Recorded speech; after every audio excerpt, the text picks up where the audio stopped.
윤석열 대통령이 비상계엄을 선포한 지 이제 한 달이 지났습니다.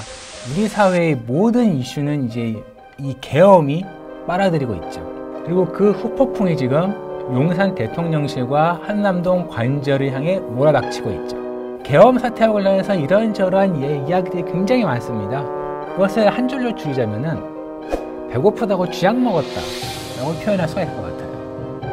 정치적인 문제를 해결하기 위해 군대를 동원했다라고 하는 것은 현대 민주주의 사회에서는 상상조차 하기 힘든 일입니다. 특히나 민주주의가 아시아에서 가장 잘 정착됐다고 하는 이 대한민국에서요. 이쯤 되면 궁금한 게 하나 있죠. 윤 대통령과 몇몇 장군들은 정말 계엄령이 성공할 거라 믿었을까요?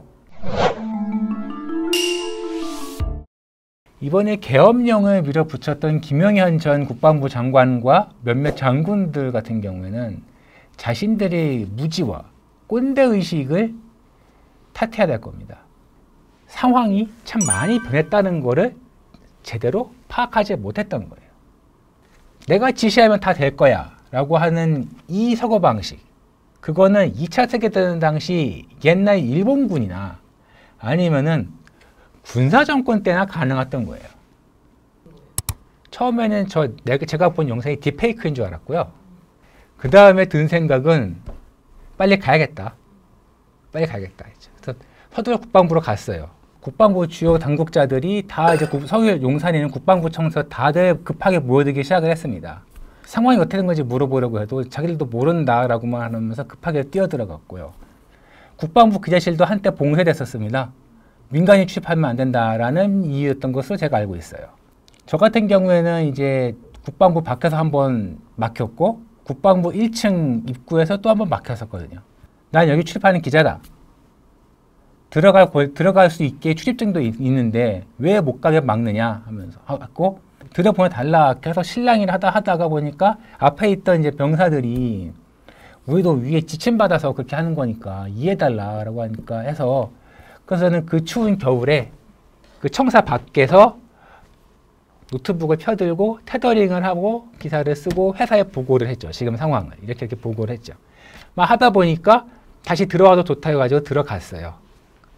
그때가 아마 11시 반 넘었을 겁니다. 그때부터 이제 계엄령 사태가 계속 이제 이어진 거죠.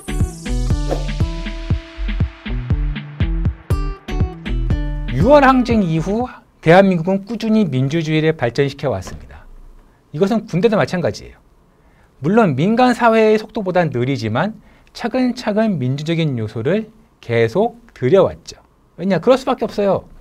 민주주의 공부를 하고 온 청년들이 군대에 입대하는데 그럼 당연히 바뀔 수밖에 없죠. 그러니까 결과적으로 볼 때 민주주의 사회에서 군인이란 제복 입은 민주시민과 같다고 할 수 있는 거예요. 독일 연방군은 이를 가리켜 자유로운 인격체, 책임의식을 지닌 시민, 전투준비 태세가 완비된 군인으로 정의를 합니다. 군인은 입대하기 전에는 시민입니다. 시민은 각각 고유한 인격과 가치를 가진 국민입니다. 시민과 국민은 다양한 삶의 가치관과 신념, 생활 방식을 갖고 있죠. 이런 의미에서 우리 군 장병들도 마찬가지입니다. 한때 시민이었고 지금은 군인인 이 청년들을 한데 아우러야 할 필요가 있죠.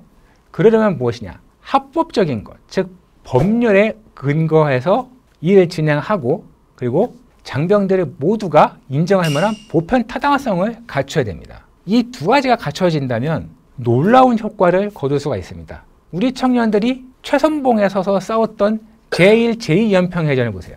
대청해전, 연평도 포격전을 보세요. 이 모든 교전에서 우리 장병들은 북한군의 공격에 두려워하지 않고 용감히 싸워 승리했습니다. 북한의 위협으로부터 나라를 지켜야 한다는 누구나 인정할 수밖에 없는 보편 타당성을 갖고 있었고, 전투에 돌입하는 그 모든 절차들은 합법적이었거든요. 그런데 이번 계엄은 어땠나요? 계엄이든 친일 쿠데타든 군대를 동원해서 정치적인 목적을 달성하겠다고 결심했다면 대장부터 이병까지 톱니바퀴처럼 맞아떨어지는 식으로 굉장히 유기적이고 완벽하게 움직여야 됩니다. 그렇게 하려면 모두가 공감을 해야겠죠? 이걸 왜 해야 되는지. 그런데 그날 TV에 비친 모습을 보면은 어땠나요?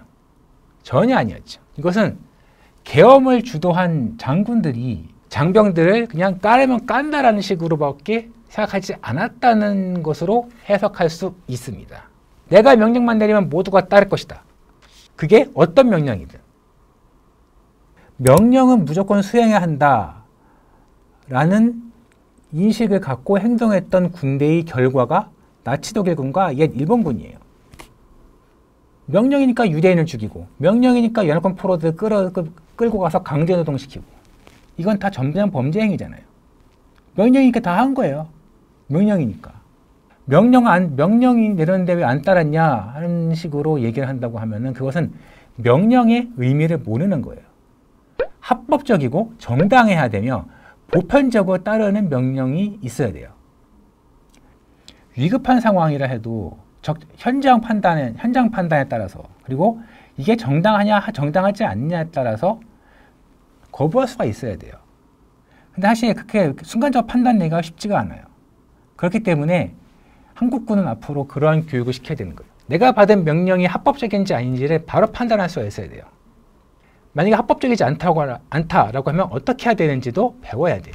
적어도 수천 명의 장병들이 책임지는 지위에 있다면 그런 지위에 가게 되는 사람들은 무조건 교육을 받아야 되는 거죠. 이 부분이 사실 우리가 되게 취약해요. 한국군이. 앞으로 이 부분에 대한 교육이 필수적으로 이루어져야 될 거예요. 장군들도 마찬가지.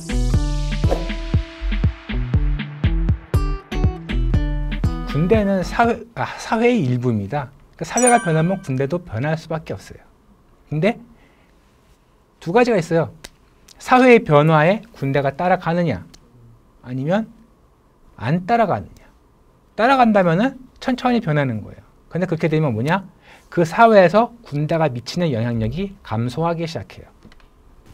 미국을 제외하고. 미국은 뭐냐면 미국은 원정군이라 전 세계에 파병을 가기 때문에 당연히 사회의 비중이 높아요. 근데 사회가 변하는 걸 나는 따라갈 수가 없다라고 군대가 생각하게 되면 어떤 일이 일어나냐. 사회를 바꾸려고 시도하는 거예요. 이번 계엄은 그런 의미도 있다고 봐요. 군대를 동원해서 사회를 내가 원하는 식 방향으로 바꾸겠다.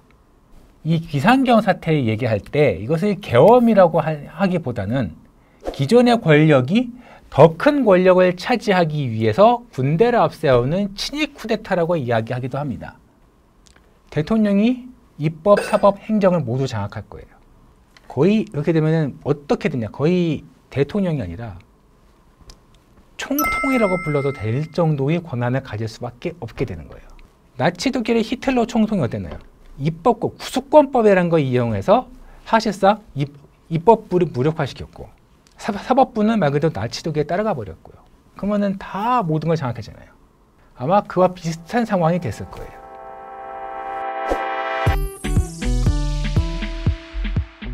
탑을 쌓아 올리는 거는 오랜 시간을 걸리지만 탑을 무너뜨리는 거는 한순간이에요. 1980년대, 그러니까 6월 항쟁 이후로 문민정부가 들어서고 국민의 신뢰를 회복하고 군을 정치적 중립으로 돌려놓기 위해서요. 많은 노력을 했어요. 윤 대통령은 그거를 한순간에 무너뜨렸어요. 군대가 훈련을 하러 나가고 심지어 공군 1호기가 잠깐 비행하러 나가는 것도 난리가 나잖아요. 모든 게 다 그냥 못 믿겠다는 거예요. 수많은 사람들이 어렵게 쌓아 올린 군에 대한 신뢰와 정치적 중립을 한순간에 무너뜨렸어요. 이걸 다시 쌓아 올리려면 얼마나 오랜 시간이 걸리겠어요. 속칭 37 부대라고 하는 신호 감청 부대가 있는데 여기서는 도감청을 주로 하고 그 외에 다른 수단으로 정보를 모으는 거예요. 그러다 보니까 어떤 활동을 하는지 잘 알려져 있지 않습니다.